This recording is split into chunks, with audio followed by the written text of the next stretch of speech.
जळगाव जामोद तालुक्यात जिगाव प्रकल्पातील पुनर्वसित लोकांसाठी बांधण्यात येणाऱ्या गावठाणमध्ये लागणारा मुरुम व दगड हे अवैधरित्या उत्खनन करून बांधकामामध्ये सर्रास वापरण्यात येत आहे। ठेकेदार आणि मुरुम चोरी करणाऱ्यांनी महसुली विभागाशी संगनमत करून कोणतीही प्रकारची परवानगी न घेता गावठाणमध्ये लागणारा मुरुम अवैधरित्या टाकण्यात येत आहे। अशा चोरट्यांवर योग्य ती कार्यवाही करण्याची मागणी पिंपळगाव काळे येथील सामाजिक कार्यकर्ते मंगेश मानकर यांनी उपविभागीय अधिकारी जळगाव जामोद यांच्याकडे केली आहे। जळगाव जामोद तालुक्यात अनेक दिवसांपासून जिगाव बाधित गावांसाठी बांधण्यात येणारे गावठाणमध्ये काम सुरू आहे।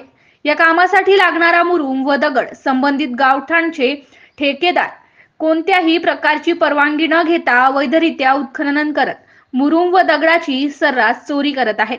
कोणत्याही प्रकारची वाहतुकीची परवानगी न घेता उत्खनन करून चोरीचा सर्रास धंदा या तालुक्यात ठेकेदारांनी मांडलेला असून संबंधित गावठाणचे ठेकेदार व अवैधरित्या उत्खनन करणारे व मुरुम दगडाची वाहतूक करणारे वाहन चालक यांची चौकशी करून त्यांच्यावर योग्य ते कार्यवाही करण्याची मागणी यावेळी करण्यात आली आहे।